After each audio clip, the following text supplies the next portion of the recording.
elasticity applications. See, we have seen that in many industries the materials are used, and for dams and for while crane lifting the loads, the materials are used, and these materials will experience some load, and the load should be within the elastic limit. That means it should not exceed the load. That means the stress which is applied on the material should not exceed the elastic limit.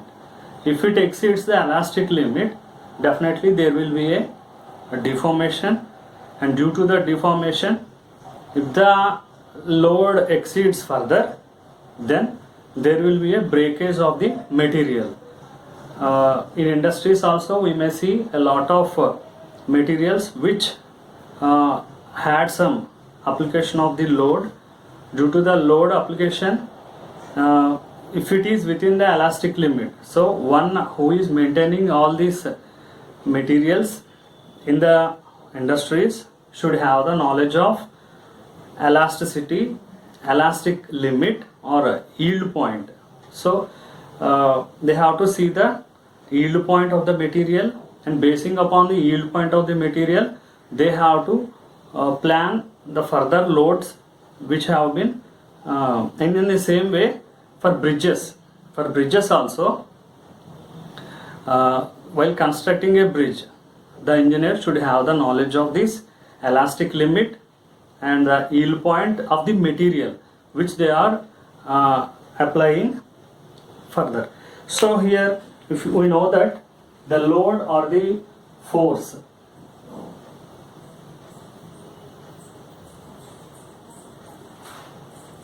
or we know that stress equal to force upon area. Stress applied on an object, stress is equal to force upon a unit area, or force is equal to it will be stress into area. So here force is nothing but the load which is applied on the material. So here, if the load, we have to increase the load further, then what we have to do is the area of cross section should also be increased. For example, you consider a rope is able to handle up to 100 Newton, and now we are giving a load of 200 Newton on that rope. So what we have to do is we have to increase the area of cross section of the rope to bear the load. So if we want to increase the load, the area of cross section also should be increased. So by that it can bear the given stress. And we may see in our daily lives that the construction of bridges. See, the construction of bridges will be done between the pillars, what we call as beams or cement beams. So the bridge which is constructed between and here the bridge will have some length L, and here a load will be applied. Load in the sense the vehicles or trucks with some huge load will travel on the bridge, and they will apply some load, that is weight. They will apply some weight on the bridge, and due to that, what happens is, due to the application of the load on this bridge will have some depression. This is the depression. Why? Because here the length of the bridge changes. See, here to here it is having some length, but here to here it is having a more length. Why? Because it is having depressed. So if this depression further continues and the vehicles keep on going, so what happens to it is, like that it will stretch more and more, deformation takes place, and after the deformation, so finally it may break. So the breaking of the bridge is also called as buckling. So in order to avoid this delta, that means depression of a bridge, what we have to do is depression delta equal to weight or load L cube, that means length, upon 4 B in the sense breadth, D in the sense depth, and Y is the Young's modulus. So here this is the formula for having the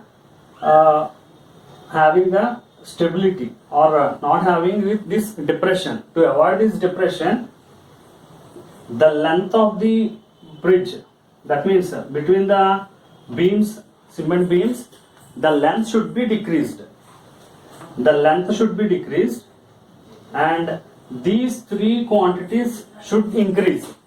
That means breadth should be increased, and D is the depth also should be increased, and Y is the Young modulus.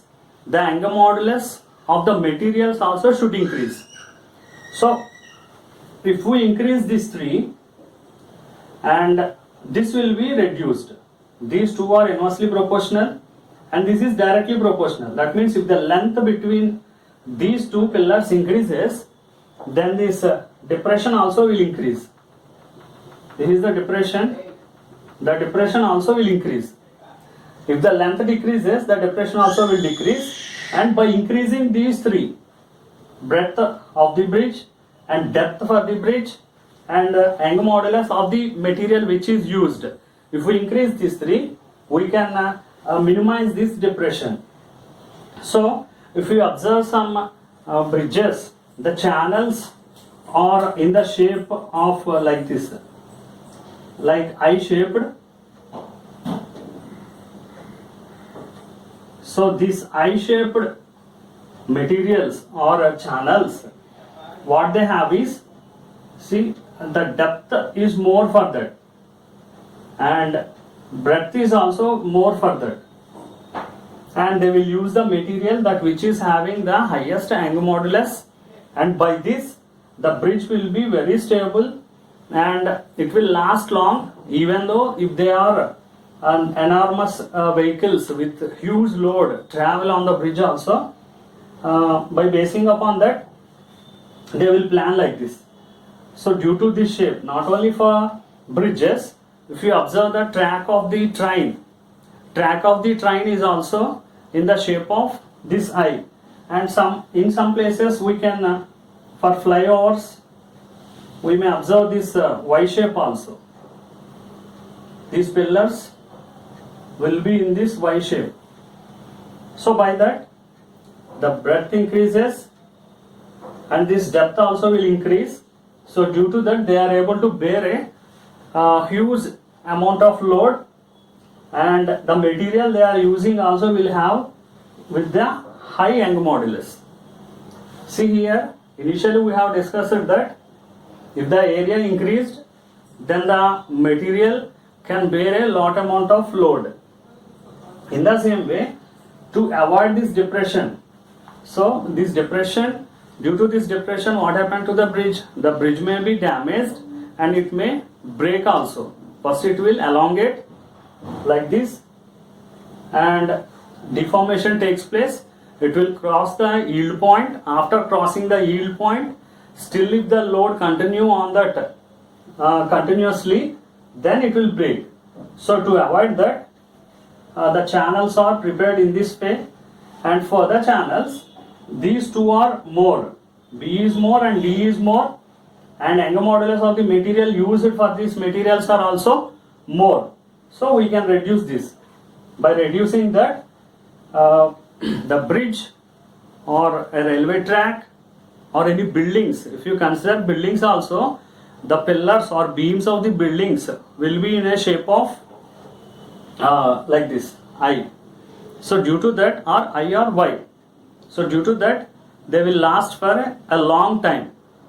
And now let us see some daily life applications where this elasticity, for example in buildings, train tracks, or these bridges, cranes.